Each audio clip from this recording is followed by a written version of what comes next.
ಯಾವ ಊರು? ಚಿಕ್ಕೊಂಡಳ್ಳಿ. ಎಷ್ಟು ದಿವಸ ಆಯ್ತು ಬಂದಿಲ್ಲಿ? 4-5 ದಿವಸ ಆಯ್ತು ಸಾಲ. ಹಾಂ, 4-5 ದಿವಸದಿಂದ ಇಲ್ಲೇ ಇದ್ದೀರಾ? 4 ದಿವಸ ಹೊರಗಿದ್ದು ಇವತ್ತು ಒಳಗೆ ಬಂದಿದ್ದೀವಿ. ಸ್ವಲ್ಪ ಸಮಾಧಾನ.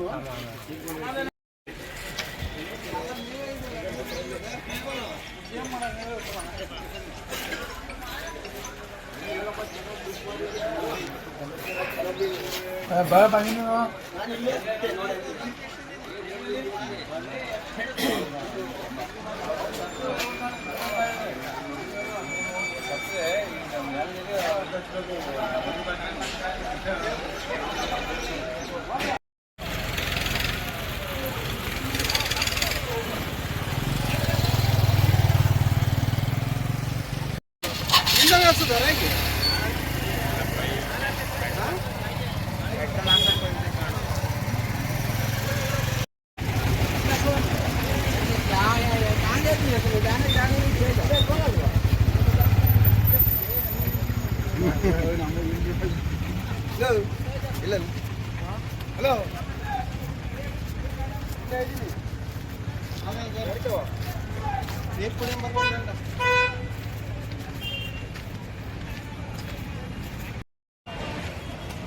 ಹೊಸಳ್ಳಿ ಪಾಲಕ್ಷಿಮೂರ್ತಿ. ಈ ಲಾರಿಗಳು ಅಧ್ವಾನ ಆಗಿ ರೋಡ್ ತುಂಬದಲ್ಲೇ ಈ ಜನಗಳು ಬೆಳಗ್ಗೆ ಬಂದರು 3 ದಿನ 4 ದಿನ 5 ದಿನದವರೆಗೂ ನಿಂತ್ಕೊಂಡಿದ್ದಾರೆ. ದಿನ ಒಂದು ಗಾಡಿ ಲೋಡಿಗೆ ಕಳಿಸ್ತಾ ಇದ್ದಾರೆ, 1-2 ಬರ್ತವೆ. ಲೇಬರ್ಗಳಿಗೂ ಸ್ಟ್ರೈಕ್ ಮಾಡ್ತಾರೆ. ಇಲ್ಲಿ ಅದಕ್ಕೆ ಆಗಿ ಭಾರಿ ಗಲಾಟೆ ನಡೀತಾ ಇದೆ. ಹೆಸರು ಹೆಸರು ಸೀತಾರಾಮಯ್ಯ. ಯಾವ ಊರು? ನಮ್ಮದು ರಾಮಪುರ. ಹಾಂ, ಎಷ್ಟು ದಿವಸದಿಂದ ಇದ್ದೀರಿ ಇಲ್ಲಿ? ನೆನ್ನೆ ದಿವಸದಿಂದ ಇದ್ದೀವಿ. ಎಷ್ಟು ಕ್ವಿಂಟಲ್ ತಂದಿದ್ದೀರಾ? 30 ಕ್ವಿಂಟಲ್ಗೆ ಆಗೈತೆ. ಹಾಂ,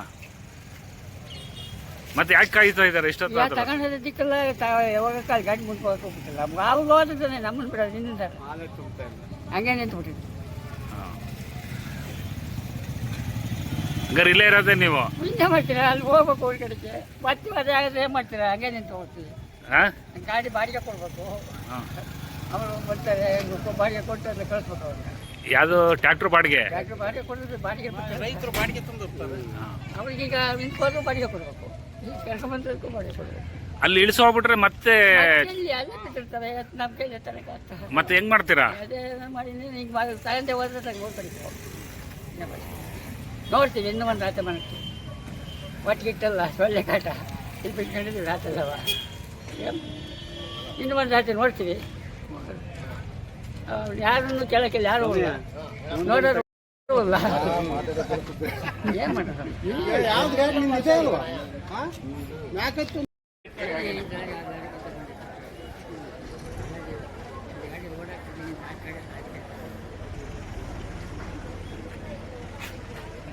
ಇವೆಲ್ಲ ಮಾಡಿ ಗದಿಕಾತ್ ನಮ್ಗೆ.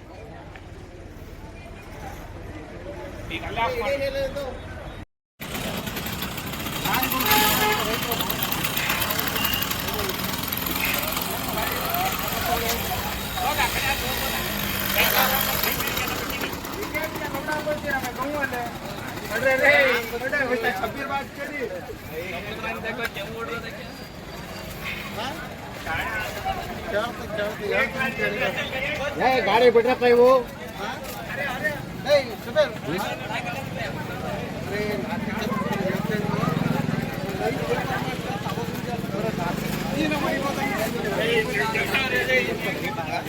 ಸಮಸ್ಯೆಗಳಿಗೆ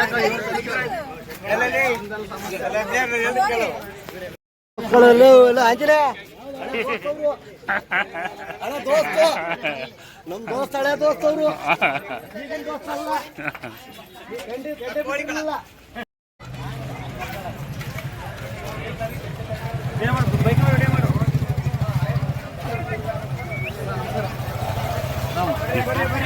ಬನ್ನಿ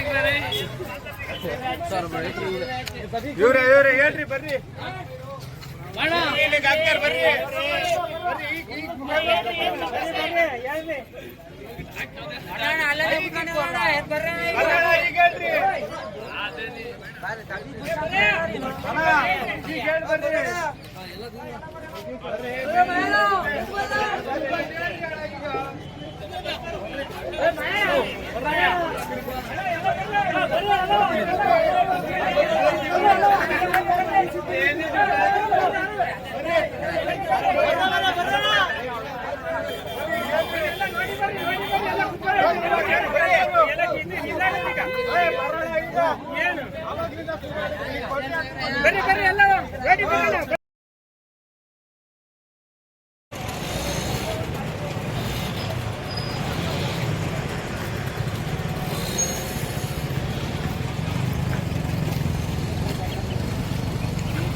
ಪಂಚರತೆ ಗಾಡಿ ನೋಡಿದ್ದೆ ಅಲ್ಲೊಂದು ಪಂಚರ್ ಪಂಚರ್ ಆಯ್ತು ಬಾರಿ ಬಿಸಿಲು ಪಂಚರ್ ಆಯ್ತು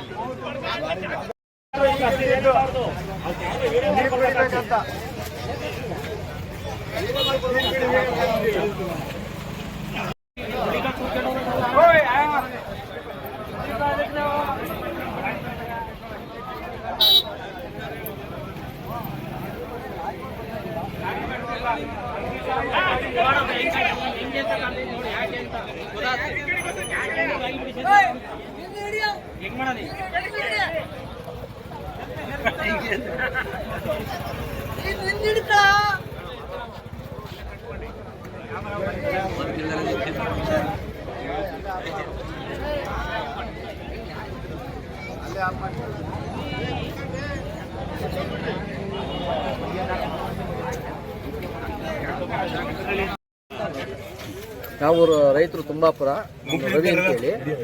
ನಮಗೆ ಇಲ್ಲಿ ಲಾರಿ ಸಮಸ್ಯೆ ಇದೆ. ಇಲ್ಲಿ ಅಧಿಕಾರಿಗಳದೆಲ್ಲ ಏನು ತೊಂದರೆ ಇಲ್ಲ. ನಮಗೆ ಅಧಿಕಾರಿಗಳು ಕೆಲಸ ಮಾಡ್ತಾ ಇದ್ದಾರೆ. ಅವರಿಗೆ ಸ್ಕೋಪ್ ಆಗಿ ಅವರು ನಮಗೆ ಲಾರಿ ಕಳಿಸ್ತಾ ಇಲ್ಲ. ಆ ನಾಗೇಶ್ ಅಣ್ಣವ್ರಿಗೆ ಫೋನ್ ಮಾಡ್ತೀವಿ, ಇವತ್ತು 5 ಗಾಡಿ ಬರುತ್ತೆ ಅಂತಾರೆ. ಸಾಯಂಕಾಲ ಆದ್ರೆ ಒಂದೇ ಗಾಡಿ ಬರೋದು. ಅದು ಬಂದ್ರು ಬಂತು ಬರ್ದಿರಲಿಲ್ಲ. ಇಲ್ಲಿ ಅಮ್ಮ ಆದ್ರೂ 5-5:30 ಆಗ್ತಿದಂಗೆ ಅವರು ಕೆಲಸ ಮಾಡಲ್ಲ. ಕತ್ಲೆ ಟೈಮಲ್ಲಿ ಬಿದ್ದು ಏನಾರು ಏಟ್ ಮಾಡ್ಕೊಂಡು ಅಂತೇಳಿ ಅವರು 5:30 ಸ್ಟಾಪ್ ಮಾಡ್ತಾರೆ. ಪ್ರತಿ ದಿವಸ ನಮ್ಗೆ 5ರಿಂದ 6 ಗಾಡಿ ಕೊಡ್ಬೇಕಿಲ್ಲಿ. ಬೇಡ 5 ಗಾಡಿನಾರ ಕೊಡ್ಬೇಕು. ಇವರು ಬರೀ 1 ಗಾಡಿ ಕೊಡ್ತಾರೆ ಸರ್. ಮೊನ್ನೆ ದಿನ 1 ಗಾಡಿ ಕೊಟ್ಟಿದ್ದಾರೆ. ಇವತ್ತು 1 ಮಧ್ಯಾಹ್ನ ಬಂದಿದೆ. ಅದುವೇ ಈಗ 5 ಬತ್ತು. ನಾನೇ ಫೋನ್ ಮಾಡಿದ್ದೆ ಇವತ್ತು ನಾಗೇಶ್ಗೆ 5 ಗಾಡಿ ಬರುತ್ತೆ ಅಂತ ಹೇಳಿದ್ರು. ಒಂದು ಬಂದಿದೆ, ಅದನ್ನು ಲೋಡ್ ಮಾಡ್ತಾ ಇರಲಿಲ್ಲ. ಅವರು ನಿಲ್ಸಿದ್ರು, ನಾವು ಲೋಡ್ ಮಾಡಲ್ಲ ಹಿಂಗೆ ಈ ರೀತಿ ಬಂದ್ರೆ ನಮಗೆ ದಿನ ನಾವು 300 ರೂಪಾಯಿ ಕೂಲಿ ತಗೊಂಡು ಹೋಗಿ ಇಲ್ಲಿಂದ ಬೆಳಗಿಂದ ಕಾಯ್ಕೊಂಡು ಕುಂತಿದ್ದೀವಿ. 5 ಗಾಡಿ ಬಂದ್ರು ಮಾತ್ರ ನಾವು ಲೋಡ್ ಮಾಡ್ತೀವಿ, ಇಲ್ದಿದ್ರೆ ಮಾಡಲ್ಲ ಅಂತಲೇ ಹೇಳಿದ್ರು ಅವರು ಅಮ್ಮಲ್ರು. ಈಗ ಎಲ್ಲ ಜನ ಎಲ್ಲ ಸೇರಿ ನಾವು ಸ್ಟ್ರೈಕ್ ಮಾಡಿದ್ಮೇಲೆ ಅಮ್ಮಲ್ರು ತುಂಬಕ್ಕೆ ಹೋದ್ರು. ನೀವು ಇವತ್ತು ತುಂಬಬೇಡಿ ಸುಮ್ಮನಿರಪ್ಪ ಅಂತಲೇ ನಾವೇ ಕೇಳಿದ್ವಿ. ಹಂಗಾಗಿ ಅವರು ಕೈ ಬಿಟ್ಟಿದ್ದಾರೆ. ಇದಕ್ಕೆ ಮೇಯ್ನ್ ನಮಗೆ ಕಾರಣಕರ್ತರ ಈ ನಾಗೇಶ್. ಇವರು ವೆಹಿಕಲ್ ಕೊಡಕ್ ಆಗ್ಲಿಲ್ಲ ಅಂದ್ಮೇಲೆ ಇದು ತಗೊಳ್ಳೇಬಾರ್ದು. ಟೆಂಡರ್ಗೆ ಹೋಗ್ಬಾರ್ದು ಇವಯ್ಯ. ಯಾಕೆ ಹೋಗ್ತಾರೆ? ನಮ್ಮ ರೈತನ ಕೋಳು ಅವ್ರಿಗೆ ಎಷ್ಟು ಕನ್ವಿನ್ಸ್ ಮಾಡಿ ಹೇಳಿದೀವಿ ಅಂತಂದ್ರೆ ಕೇಳಬಾರ್ದು. ನಾವು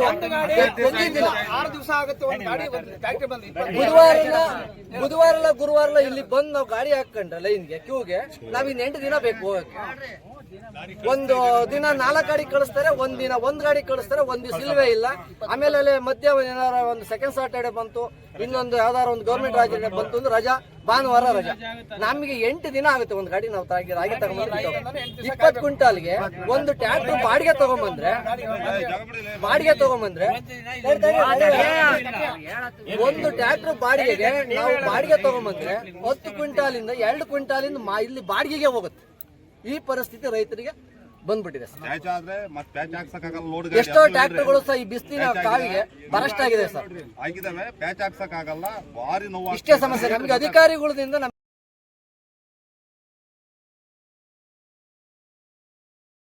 ಮಾಡಿದ್ರು ಸಮಸ್ಯೆ ಬಂತು ಅಂತ ಹೇಳಿ ಈಗ ಕ್ಯೂಗ್ ಹಾಕೊಂಡ್ರು ಮಾತ್ರ ಕ್ಯೂನಲ್ಲಿ ಪಾಸ್ ಆಗಿ ಹೋಗ್ತಾ ಇದೀವಿ. ಇದುವರೆಗೂ ಮತ್ತೆ 8 ದಿವಸದಾಗ ಹಂಗಾಗಿತ್ತು. ಕರೆಸ್ಕೊಂಡವ್ರು ಕಳ್ಸೋರು. 8 ದಿವಸ ಆದ್ಮೇಲೆ ಏನೋ ಗೊಂದಲ ಆಯ್ತು. ಬೇಡ ಕ್ಯೂನೇ ಕಳಿಸ್ಕೊಡಿ, ಇದ್ರಲ್ಲೂ ತಾರತಮ್ಯ ಆಗುತ್ತೆ, ಕ್ಯೂಗೆ ಕೊಡಿ, ಯಾರು ಸರ್ ಸೀನಿಯಾರಿಟಿ ಬಂದಿರ್ತಾರೆ ಕಳಿಸ್ಕೊಡಿ ಅಂತ ಹೇಳಿದ್ರು. ಇದು ಲಾರಿ ಸಮಸ್ಯೆಯಿಂದ ಹೊರತು ಯಾವುದೇ ಸಮಸ್ಯೆ ಬೇರೆ ರೀತಿ ಏನೂ ಆಗಿಲ್ಲ ಸರ್. ನಮ್ಮ ತಾಲೂಕಲ್ಲಿ 10,000 ಚಿಲ್ಲರೆ ಕಾರ್ಡ್ ಆಗಿದೆ ಸರ್. ಇಲ್ಲಿ ಅರ್ಶಿಕೆರೆ ಜಾವಗಲ್ಲು ಬೇರೆ ಕಡೆಗೆಲ್ಲ ಹೋಲಿಸಿದ್ರೆ ಹೈಯೆಸ್ಟ್ ಕಾರ್ಡ್ ಆಗಿರೋದು ಇಲ್ಲಿಗೆ ಕಡಿಮೆ ಗಾಡಿ ಕೊಡ್ತಾ ಇರೋದು ಇವರು. ನೋಡ್ರಿ, ನೆನ್ನೆ ಇಲ್ಲಿ ಬರೋ ಗಾಡಿಗಳನ್ನೇ ಕಿತ್ತು ಜಾವಗಲಿ ಕೊಟ್ಟಿದ್ದಾರೆ ಸರ್. ಇವತ್ತು ಆ ತರ ಅಧಿಕಾರಿಗಳು ಹೇಳಿದ್ದು ಜಾವಗಲಿ ಕೊಟ್ಟರು. ರಾಗಿ ಮರಕ್ಕೋಸ್ಕರ 4-5 ತಿಂಗಳು ನಿಂತ್ಕೊಬೇಕಾಗಿದ್ದು ನಾವು ರೈತರುಗಳು. ಯಾಕೆಂದ್ರೆ ಗಾಡಿ ವೆಹಿಕಲ್ ಈಗ ನಿಂತ್ಕೊಂಡ್ಬಿಟ್ರೆ 4-5 ದಿವಸ ಬೇಕು. 5 ದಿವಸದಲ್ಲಿ ಪಂಚರ್ ಆದ್ರೆ ಏನೋ ಹೆಚ್ಚು ಕಮ್ಮಿ ಆದ್ರೆ ಕೆಳಗಡೆ ಬಿಚ್ಚಕ್ ಹೋದಾಗ ಏನೋ ಹೆಚ್ಚು ಕಮ್ಮಿ ಆದ್ರೆ ರೈತರಿಗೆ ಯಾರು ಹೊಣೆನೇ ಇಲ್ಲ. ಊಟ ತಿಂದ್ರೆ ಏನೋ ಎಲ್ಲ ಇಲ್ಲೇ ಖರ್ಚು ಮಾಡ್ಕೊಳ್ಬೇಕು. ನಾವು ರಾಗಿ ಬಿಟ್ಟಿದ್ದು ಬೆಳೆದಿದ್ದೆಲ್ಲ ಇಲ್ಲೇ ಖರ್ಚು ಮಾಡ್ಬೇಕು. ಹೋಟ್ಲುಗಳಿಗೆ ನಾವ್ ಇಲ್ಲೇ ಟ್ರಾನ್ಸ್ಪೋರ್ಟ್ಗೆ ಇಲ್ಲೇ ಖರ್ಚು ಮಾಡ್ಬೇಕು. ಇದನ್ನ ಕೇಳಕ್ ಯಾವ ಅಧಿಕಾರಿಗಳಿಲ್ಲ, ಯಾವ ಶಾಸಕರು ಇಲ್ಲ. ಶಾಸಕರು ಬರಲಿ ಇಲ್ಲಿಗೆ, ಶಾಸಕರು ಇಲ್ಲಿಗೆ ಬರಬೇಕು ಸಹ. ಈ ರೈತರದ ಕಷ್ಟವನ್ನ ನೋಡ್ಬೇಕು, ಬಗೆಹರಿಸಬೇಕು ಅಂತ ನಾವಲ್ಲಿ ಎಲ್ಲಾ ರೈತರು ಸೇರಿ ನಾವು ಮನವಿ ಮಾಡ್ತಾ ಇದೀವಿ. ತಹಶೀಲ್ದಾರ್ ಬರ್ಬೇಕು, ಏಜೆನ್ಸಿನೂ ಬರ್ಲಿ. ಇಲ್ಲಿ ಭಾರಿ ನೋವಾಗ್ತಾ ಇದೆ. ಆಮೇಲೆ ಸರ್, ಒಂದು ಗಾಡಿ ತಂದ ಮೇಲೆ ಇಲ್ಲಿ 15 ದಿವಸ ಆಗುತ್ತೆ. ಅಲ್ಲಿ ಹಾಲ್ ಕರಿಯರ್ ಇಲ್ಲ, ಡೈರಿಗೆ ಹೋಗಕ್ಕಾಗಲ್ಲ. ಭಾರಿ ಆರ್ಥಿಕವಾಗಿ ಸಮಸ್ಯೆ ಆಗಿದೆ. ಮಾನ್ಯ ಶಾಸಕರು ಶಿವಲಿಂಗೇಗೌಡರು ಇಲ್ಲಿ ಬಂದು ರೈತರ ಸಮಸ್ಯೆಯನ್ನ ಬಗೆಹರಿಸಬೇಕು ಅಂತ ತಮ್ಮ ಎಲ್ಲಾ ರೈತರ ಪರವಾಗಿ ನಾವು ಕೇಳ್ತೀವಿ.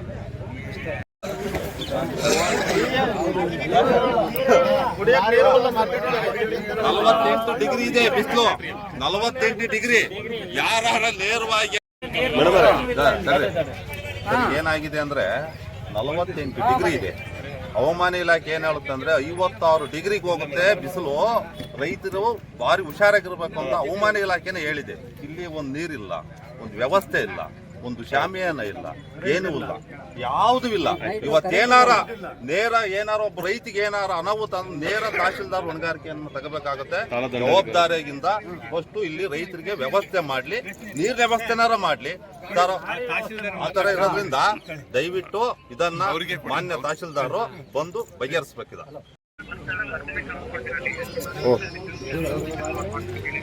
ಅದು ಸರ್, ಈಗ ಏನಾಗಿದೆ ಅಂದ್ರೆ ಎಲ್ಲ ಗಾಡಿಗಳು ಪಂಚರ್ ಆಗ್ಬಿಟ್ಟು ಸರ್. 4-5 ದಿವಸ ನಿಂತ್ಕೊಂಡು ಗಾಡಿ ಎಷ್ಟು ದಿನ ಅಂತ ನಿಲ್ಲಕ ಸರ್. ನೋಡ್ ಗಾಡಿ 4 ಪಂಚರ್ ಆಗ್ಬಿಟ್ಟೆ ಪಾಪ. ಈಗ ಕೆಳಗಡೆ ಬಿಚ್ಚಕ್ ಹೋದ್ರೆ ರೈತರು ಅವ್ರು ಈಗ ಏನೋ ಹೆಚ್ಚು ಕಮ್ಮಿ ಆದ್ರೆ ಯಾರು ಸರ್ ಜವಾಬ್ದಾರಿ ನಂಗೆ ಆಗ್ಬಿಟ್ಟಿದೆ. ಈಗ ಕೆಳಗಡೆ ಟೈರ್ ಇವಾಗ ಬಿಚ್ಚಕ್ ಹೋದ್ರೆ ಯಾರು ಸರ್ ಜವಾಬ್ದಾರಿ? ಬರ್ತಾರಂತ ಅರ್ಧ ಗಂಟೆ ಬರ್ತಾರಂತ.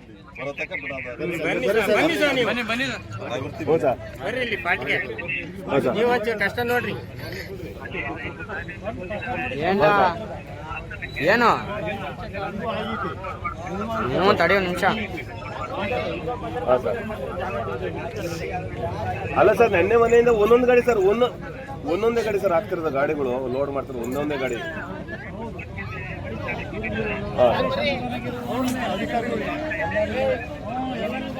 ಸರಿ ಸರ್, ನೀವು ಬರೀ ಸರ್ ಒಂದ್ಸತಿ ಇಲ್ಲಿ.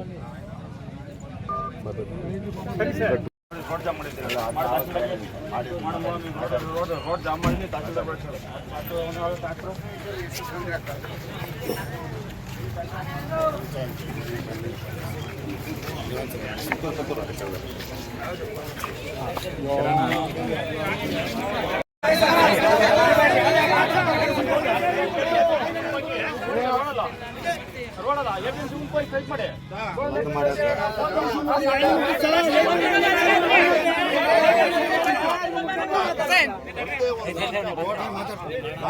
ಅಲ್ಲಿಂದ ಬಂದು ಒಬ್ಬ ರೈತ 8 ದಿವಸದಿಂದ ನೀರಿಲ್ಲದೆ ಸಾಯ್ತಾ ಇದ್ದಾನೆ ಸರ್. ಅದು ಯಾರು ಜವಾಬ್ದಾರಿ? ಕೇಳ್ತಾ ಇದ್ದೀವಿ. ದಯವಿಟ್ಟು ನೀವು ಸಹಕಾರ ಮಾಡ್ಬೇಕು. ನೀವು ಈ ತರ ನಾವೇನ್ ಮಾಡೋಣ? ಎಲ್ಲರೂ ತುಂಬಿದಾರಲ್ಲಿ ಏನ್ ಮಾಡೋಣ ನಾವು? ಊಟ ಇಲ್ಲ, ನೀರಿಲ್ಲ, ನೀರೇ ಇಲ್ಲ.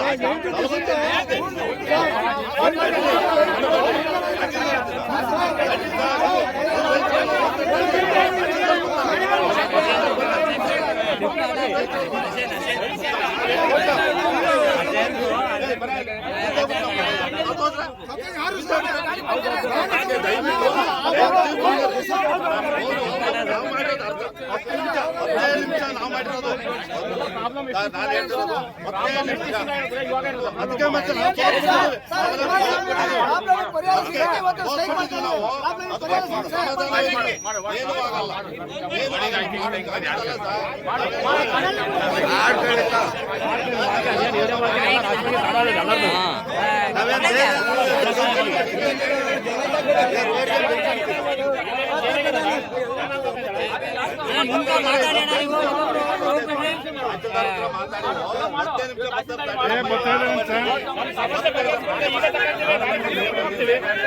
ಇವ್ರು ಹೆಂಗ್ ಮಾತಾಡ್ತಾರೆ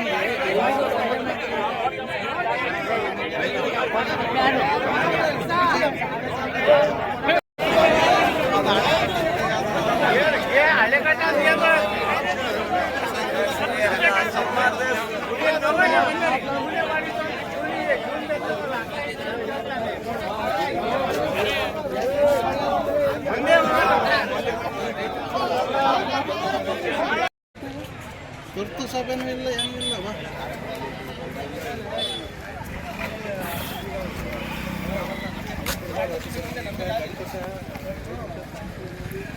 ಲಾಂಗ್ ಗಾಡಿ ಬೇಡ